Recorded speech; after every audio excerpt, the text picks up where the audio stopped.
trip with Aunt Catherine over to France was in 1982. In the subsequent years, John and Andre made several trips to the United States to attend the 45th Division Association reunions and to visit us a couple of times, one of which was for one of our kids' wedding. John also had a friend, a comrade in arms from the 45th Division, who lived near us in Beloit, Wisconsin, retired from the General Motors plant there. One John Lungjack, who was in that division all through World War II, and who subsequently married a French woman. So the two couples had a lot in common, and they would visit often, and they made a trip or two up to Montreal where they would be at home with the French language. John and Andre did try and attend as many of these reunions as they possibly could in their later years, and they felt that their fellow 45th Infantry Division members really treated them and welcomed them well. Then in 1987, we took our two sons, John and Tom, on a trip to visit the relatives in Ireland, and while over there we thought we'd take them over to see the graves of my father and Uncle Eddie. John was in the Army at the time and stationed in the United States, and Tom had just finished college, I think. So after visiting the relatives out in County Mayo in Ireland, we took the ferry from Rosslare over to Cherbourg and then took the train to Chameau, France, where again we went to our home away from home in Chameau, France, to stay with the Pierres, John and Andre Pierre. I don't know whether they planned on it, but this time they were stuck with 4 Duffys instead of, well, they had 4 the first time, but I think they just expected Helen and me, but they got 4 this time. After a day or two in Chameau, John drove us over to Dinozay to see the cemetery and visit the graves, and also to meet his brother Michel, who lived in the town of Dinozay. Of course, our sons had heard the stories, but it was still an eye-opening experience for these guys to see the cemetery, to recount some of the tales of World War II, and to visit the grave of the grandfather whom they had never known. I'm sure these young men were really impressed seeing all those crosses and stars of David and aware of what it took to have all those people buried there. And here's my son John and I standing at the grave of my father, another John Duffy, John D. Duffy. I think my father was the 4th John Duffy, so that would make me the 5th, and then my son John Francis the 6th. Equally impressive were the gold-plated crosses of the several Medal of Honor winners who were buried in that cemetery. I was really impressed, too, every time I saw one of those signs that said, "Here lies in honored glory a comrade in arms known only to God." That really choked me and the others up also. And now here's our French friend John, surrounded by 2 of his comrades in arms in a battle that they fought together, even though he had never met them before. And because of all that had happened between our families in the last couple of years, he felt very kindred to these 2 soldiers buried there. And here's John at the grave of his platoon leader in the 45th Division, who was killed in action sometime after John had been wounded. When you go to one of these cemeteries, you can't hurry through, so we spent the better part of an afternoon there and then stayed till retreat. And of course, being in the military, John knew the proper protocol for taking the flag and folding it up properly. And as the flag was coming down, you could almost feel those 5,255 guys all standing at present arms when this was going on. While we were in Dinozay with the boys, we were taken over to Michel and Francois's house on the street where the cemetery is, and we had dinner and were treated again royally and with such warmth and hospitality that was almost unbelievable. Jean-Baptiste Pierre was probably 7 or 8 years older than I, maybe 9 years older than I. Michel was my same age, and interestingly enough, he was also a locomotive fireman and retired from the French National Railways. And I also was a locomotive fireman when I was going to college. His English was fair, and he said he was working on it. He was so enthused to meet us, so happy to see us. We really felt at home with him and his family. Now here's a part of the story I can't spend too much time on. Actually, I could spend a whole DVD on this part of the program, but John and Andre had planned a big surprise for us and didn't plan on having us bring 2 extra boys along. Nonetheless, they got the tickets for them, and they took us on a 1-week pilgrimage to Lourdes.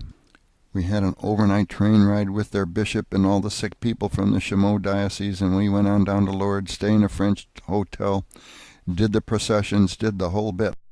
We did attend most of the sessions and tried to participate, except that I must admit we did take a few cuts during the bishop's 2 and 3 hour homilies during the afternoon.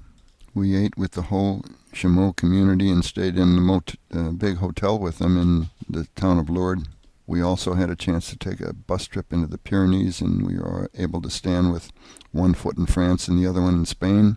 My sons would tell you that the highlight of the trip for them was having to muscle their way through determined old ladies trying to get to the fountain where they could fill up their bottle with holy water, the details of which will be saved for another disc. In 1988 and 89, Michel Pierre Henri, John's brother, came up with an unbelievable project. We had no inkling of it, and we first heard about it in a letter that John sent to us. Now remember at this time, none of us had computers, so these were all sent with these V-mail or airmail letters going back and forth across the ocean. I'm going to read excerpts from a letter that John Baptiste sent to us on the 11th of November 1989. It's too good to miss, but something is now cooking, and before to go more further, we have to have first your approbation, and you send it to him, to Michel Pierre Henri, 273 Rue de la Malgrange, 88000 Dinozay, France. Write now and tell him the informations requested will arrive within 10 days. Now let me expose you the project, : The American Cemetery is located in Dinozay territory. It is a small and independent village in Epinal suburban. Dinozay has a small elementary school, and my brother, who is an inhabitant, has already set down the following proposition at the city council. His letter of 7 November 1989 continues. The main street of the village, the way taken down to school, will now change from Malgrange to Rue de Frères Duffy. So our pupils will be informed that a normal man, is able to do big things, for a concept, for an idea, to protect generations, and that such a man is present under a cross. And he expected me to write something to improve on that? Really? And then John continues with my assignment. Then prepare the second thing. It can be done in English. It will be translated at the cemetery. Write 2-3 pages about your father and your uncle. Let the people find out who they were from childhood to their sacrifice. Paragraph. Our thoughts are with you. We are in the great hurry. We need your arguments to defend our proposition. So we got busy and gathered all the information we could and sent a packet over to Michel in Dinozay.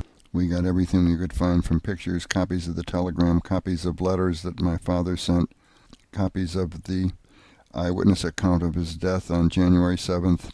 And so we shipped this all off to Michel in Dinozay to help defend our proposition. So Michel goes right to work on this, and here's the letter that Michel wrote in French to the mayor of Dinozay and the town council. It must have been written late 1989 or early 1990, and it must have been some letter. I don't know what he said, but he indeed must be a very persuasive guy. Well, lo and behold, in late March of 1990, here comes this airmail letter from France from Jean Baptiste Pierre, and part of it reads, Dedication of La Rue des Frères Duffy will take place on Memorial Day, Sunday 27th. It will happen with participation of U.S. forces, probably some firing squad belonging to the 3rd Infantry Division. U.S. Consulate is offering a reception within the City Hall of Epinal. Dinozay will be too small, and yet we don't know all the details. A committee of French and American has been constituted for the occasion. We, the Pierres, are sending you our respectuously friendship and warm congratulations. The letter continues, you too have been present in our thoughts so many times this past months. Who is coming? We expect many of you. Don't worry about soup or bread. There is no problem. So many doors are open in friendly homes. So realizing we only had a few months, we Duffy started making our plans. Our son John was a combat engineer captain in Korea, and Patrick was a captain at Fort Jackson, South Carolina. And so I wrote to our 2 senators and 2 Congressmen, Les Aspin from Wisconsin, who was at that time chairman of the House Armed Forces Committee, to see if we could get our 2 sons sent over on TDY for this event. Also, we had the mayor of Dinozay send a letter to the Department of the Army to see if we couldn't get our 2 guys freed up to come to this monumental event. Alas, to no avail, but we tried. Neither the mayor of Dinozay nor our good Senator Cole could prevail on the Department of the Army to send our sons to the dedication of the street in Dinozay, France. And so, thanks to our French hero in Dinozay, Michel Pierre-Henri, Aunt Catherine gets to take another trip to France to face what will turn out to be the most spectacular, monumental day of her life.